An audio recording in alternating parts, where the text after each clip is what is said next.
Doctor Who is being destroyed by Disney. Doctor Who is woke. This show has been going downhill since It's the 12th Doctor. It's the woman. Doctor Who is dead. This is a show whose first season in the modern era featured farting aliens. I think we can stand to take it a little less seriously. I too enjoy debating whether fictional stories are well crafted, but I think it's important to distinguish between this was objectively poorly executed and this contains material that does not align with my subjective worldview. Now, if your opinion is of the second one, I would remind you that one of the best things a story can do is challenge your worldview. A good story should leave you asking questions. That being said, yeah, some of these past few seasons of Doctor Who have been in my subjective, but I will provide evidence for an opinion, subpar. There was something missing during the 13th Doctor's run, and it wasn't because of Jodie Whittaker, who I think we can all agree did a great job with what she was given. But these characters, these seasons were a case of wasted potential. They could have been so much more than they were. Except maybe Dan. I don't think he was a character that had any potential, bless his heart. I don't think there's anything that frustrates an audience more than wasted potential when you can hear the characters banging on the glass of the TV yelling, "There's a good story, please let us out." If you're gonna talk a big game, you gotta play a big game. And if you're introducing ideas that alter the show's history, the Timeless Child, which if you're not caught up, is the lore-altering fact that the Doctor is not in fact a Time Lord, but a being that came through a wormhole whose DNA the entire Time Lord race was based on.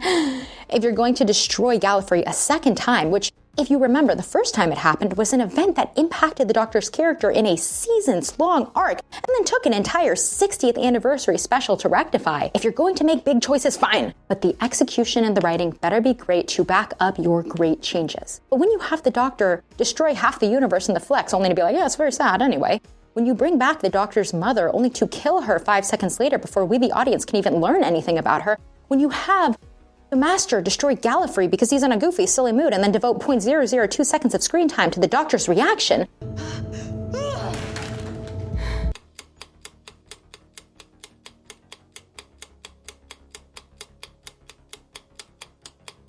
I'm fine. We're going to start to wonder, what's the point of this show?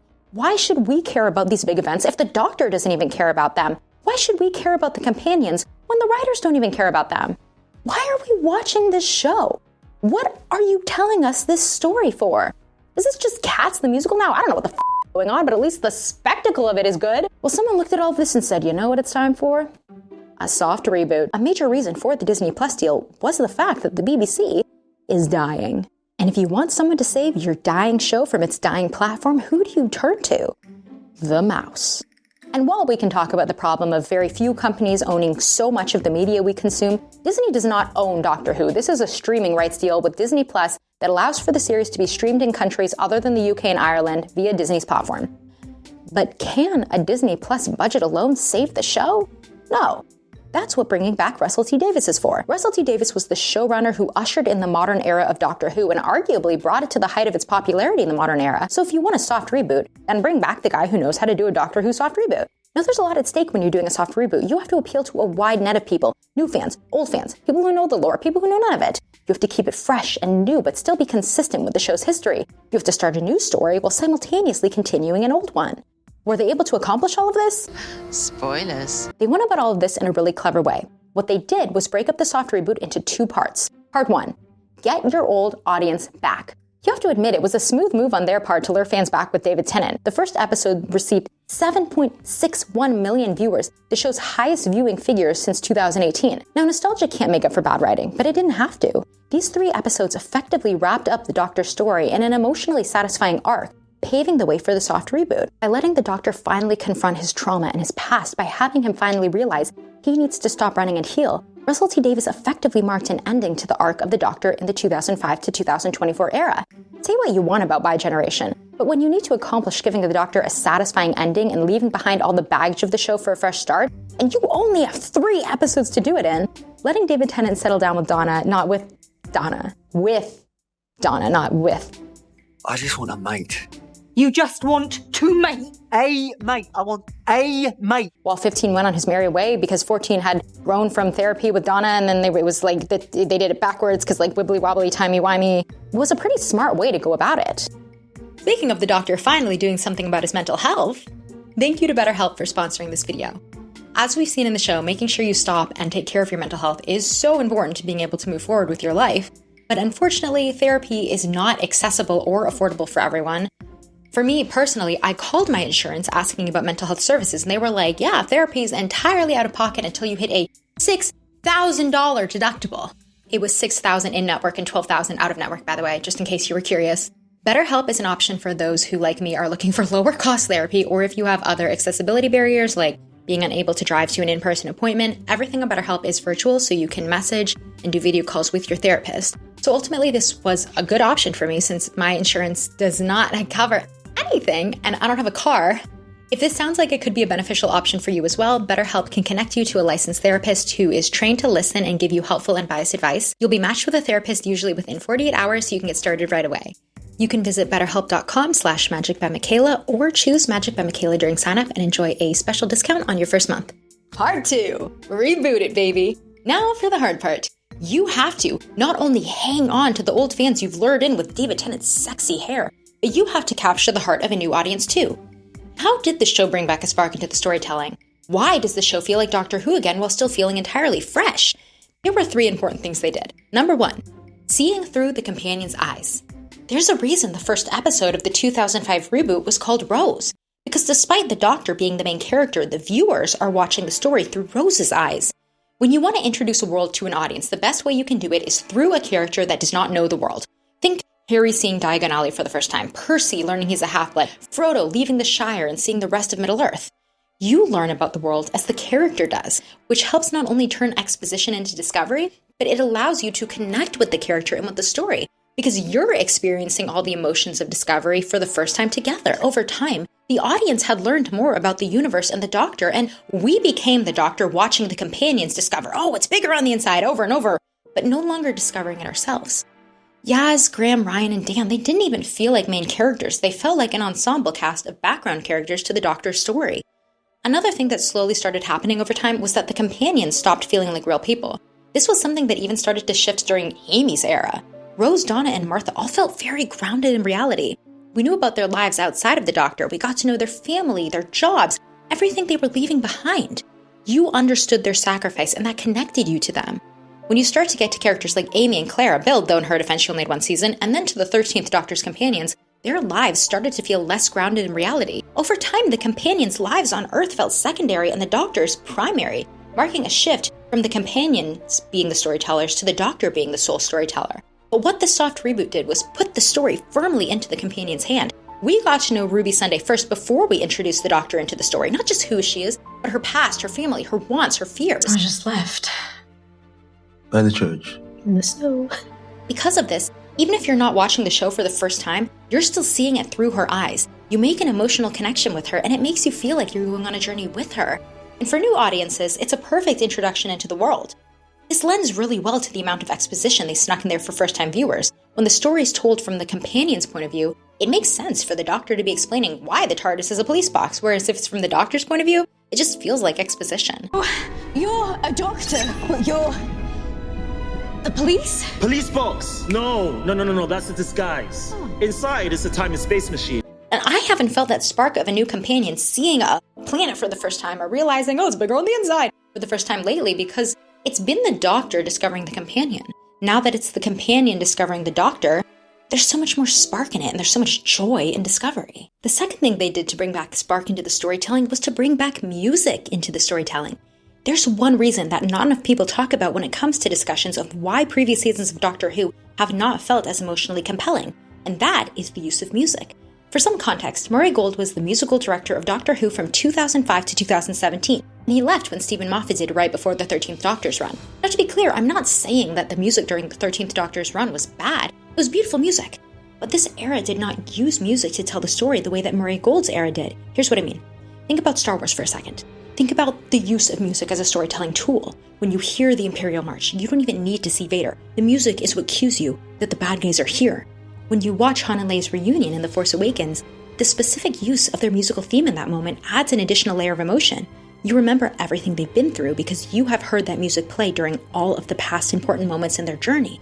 If you want to learn more about music as a storytelling tool, go on YouTube and watch any video by Sideways. He's an expert. I'm just a Doctor Who fan. In the previous seasons with Murray Gold, music was an integral part of the storytelling, the way it is in big franchise movies like Star Wars or Lord of the Rings. Here are a few examples of what I mean.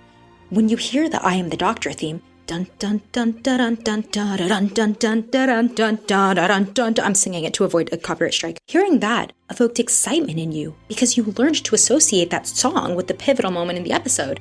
That is music doing the storytelling. One of the best examples of music telling the story is when the 12th Doctor is going to wipe Bill's memory, and she says to him, "Imagine how it would feel if someone did this to you." And Clara's theme starts playing. You can keep your memories. This tells us as viewers that the Doctor is subconsciously remembering Clara and remembering how his memories of her were wiped. And that is the reason he decides not to wipe Bill's memory. There is no way to tell that story to the audience except through music, because the Doctor does not remember Clara. You can't put a line in like, "Oh yeah, I do know how this feels," because of like Clara. You can't even have the Doctor like look at a photo of Clara or something. He does not have any memories of her. The only way to tell the audience that the subconscious memory of forgetting Clara is what changes his mind about wiping Bill's memory is by playing Clara's theme. Music as a storytelling tool. Taking this use of music away from the show removes so much of the emotional weight from the storytelling. I'm not saying the 13th Doctor seasons didn't use musical themes. Music was just not as heavily featured, and the show's storytelling suffered as a result. The reason that these two moments are some of the most loved and talked about moments in the 13th Doctor's run was because of the use of music. The first being the creative use of playing the show's title theme when the Doctor uses her memory to blow up the Matrix. Playing the title theme added so much to the emotional weight of the character's long history, much more effectively than just visuals would have. Of course, the second is Rah Rah Rasputin. I'm not even going to explain why the scene was amazing. This is something you just need to watch and experience for yourself. Outside of those few moments, we did not get much music as storytelling. This is why previous seasons of Doctor Who felt more like an epic fantasy like Star Wars or Lord of the Rings, and the newer seasons felt more like a standard TV show. A good point Stephen Moffat actually made during a discussion of the show's music was that being a TV show and being such a fast-paced one, you really do need music to establish the emotional tone of the episode. There's so much mood and atmosphere in Doctor Who, and it has to be established so fast. At the same time, it's got to be fun and vigorous. There is no other show with a tone like that. So I don't know how you do that without music. Murray Gold's return. Oh, we're gonna need score on this. Oh, Murray! Get Murray on the phone now. Could he hum in the corner? And the reintroduction of music as a storytelling tool has brought back that cinematic quality to Doctor Who. It's brought back that epic fantasy feel that was missing from previous seasons. Said memories become stories when we forget them. Maybe some of them become songs. The third and final thing I want to talk about that they did to revive Doctor Who was focus on the emotional bedrock of the story. I recently rewatched the movie Up, and then I did what you do when you watch a movie, which is read the Wikipedia article on it. One of the pieces of advice Pete Docter, the writer of Up, got from Disney legend Joe Grant was that the audience needed an emotional bedrock to the story because of how wacky the adventure would become. Without Carl's loss of his wife and the subsequent relationship between Russell, the movie is just a story about some guy that had a flying house and then fought talking dogs. And that's kind of what Doctor Who has felt like, a show with a wacky plotline and no heart. One thing Joe Grant asked was, what are you giving the audience to take home? We love Doctor Who because of its wacky adventures, of course. We love the Ood and the angels and the adipose and the silly costumes, but it's not what we take home. That's not what impacts us years later. Nobody remembers the Vincent van Gogh episode because of the wacky plot and fun monster. You remember how it made you feel when you watched Vincent see his art in the museum and then you realized he was loved, just not in his time. Hang on, I just need a moment. How did this season put an emotional bedrock back into the story? Two main things. The first is centering the heart of the story back on the relationship between the Doctor and companion. One of the criticisms of the last few seasons of Doctor Who was that there were too many companions in the TARDIS. I don't know why they did this. I don't know if they thought a female doctor and a female companion would somehow not appeal to the male audience, as if when there's no male lead, somehow men become allergic to watching the show. Because even after Graham and Ryan left, they still had to throw in a random third white male character. This is not an insult toward white men. This is an insult to the showrunners for thinking people will not watch a show unless you have at least one white man in it, as if that's why people are watching shows. All this to say, when you put 16 people into the TARDIS at once and they're all new characters, we don't have time to get to know them individually, and they don't have time to get to know each other. The companions were constantly split up into subplots or separated from the Doctor, and it was hard feeling like anyone here was friends. They all felt like co-workers. I'm like, do they get a lunch break, 13? You giving them hazard pay? Conversely, Ruby and the Doctor feel like they're genuinely friends, not only because they're allowed to spend more time together since there's only two of them, but because they're allowed to be vulnerable with each other. By the time 12 was at the end of his run and going into 13, the Doctor had become so closed off because of trauma that the companions stopped feeling like the Doctor's equal and started to feel so insignificant compared to the vast darkness the Doctor had seen and experienced. The right 5 planets, you barely said a word. I'm fine. Why don't you ever share anything with us? I share stuff. Not about yourself, though. Yeah, you know everything about us. And we know nothing about you. And in order for the show to work, one thing you don't want the companions to feel like is insignificant. There was an interesting quote by RTD. He said, "I mean, we never cut away from them, do we? The camera is on them constantly. There are many scenes of them just chatting. It takes 12 minutes for a space baby to appear. That's 12 minutes of getting to know each other and exploring the parameters of each other in the show." The other thing the show did was give the companion an emotional bedrock, and they did this by giving her a want. If you've seen any other videos of mine, you're sick of me talking about this, and I'm sick of saying it, so I'll just insert a clip from a different video here, and you can skip it. The best thing you can do to make an audience fall in love with a character and root for that character's happiness is to give your character a strong want. As I said in my Little Mermaid video, that's the power of the I Want song. Once you know the deepest desire of your protagonist and what's driving them, it's over. You want them to win now. The way that they fall in love with you is because you want something. And there's some sadness, there's a little bit of longing, and there's just some kind of way that you can connect with the audience. The story tells you what Ruby Sunday wants right away. She wants to find her birth mother, and by extension, wants to know who she is and where she's from. The most popular companions all had strong wants. Rose's want was like Moana's. She wanted more than her small estate life. Donna wanted to feel important. Not to be important, right? She wanted to feel like she mattered to someone. Why me? Because you're special. Oh, I keep telling you, I'm not. No, but you are. Oh. You really don't believe that, do you? What did Yaz want? What did Graham and Ryan want? What did Dan want? He wanted Yaz and the Doctor to kiss, and I respect him immensely for that. You ever told her So do what? how you feel about her? She likes you. I don't understand what you're saying, Dan. But, like, why was he there? Why were any of them with the Doctor? If you want us to identify with a character, you need to tell us why they're on the journey they're on. Arguably, Yaz had a want in the end, which was the Doctor, so valid. Who didn't fall in love with 13, bestie? But the problem with this want was the same problem as Martha's want. It doesn't feel good to root for a character's want when the show has no plans to allow the character to achieve that want. Ruby Sunday's wants, her fears and hopes and dreams, are the emotional foundation of the season. And what a smart and compelling move to align her wants with the Doctor. Ruby Sunday, who was adopted and doesn't know where she comes from and wants to find out, and the Doctor, who has just learned he's adopted and doesn't know where he comes from and wants to find out. Do you know who your parents are? No, I was abandoned. Oh, you're a foundling, just like Ruby. It just feels like there's heart in the story again, and the perspective and the music and the characters. Can this season improve? Of course. There's always room for improvement. I think Ruby Sunday needs some more flaws. I think it was really powerful to see Rose make the mistakes she made during the Father's Day episode. I think when characters make mistakes and do bad things and work to fix it, it makes you connect with them even more strongly. Let Ruby be unhinged for an episode, okay? I think we can also use some strain between the Doctor and Ruby. They did almost too good of a job making them friends. Everything feels so constantly nice between them. You do need some lows to appreciate the highs. You need some bad to appreciate the good. But considering my criticism is that there's too much good and that they need to add some bad, it's, the show's doing okay. So the show is back.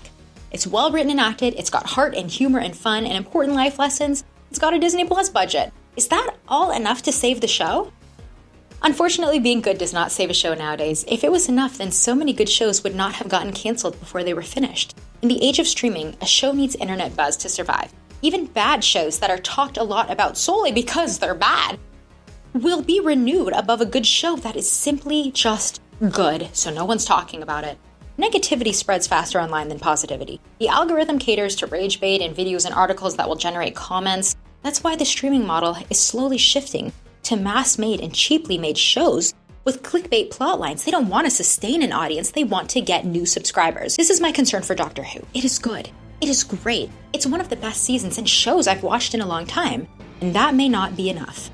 I hope the streaming services will learn we're here for good stories, and the way to be a profitable platform when there's so many streaming platforms competing for our money is not mass-producing content, it's producing good stories. Stories that we need to hear.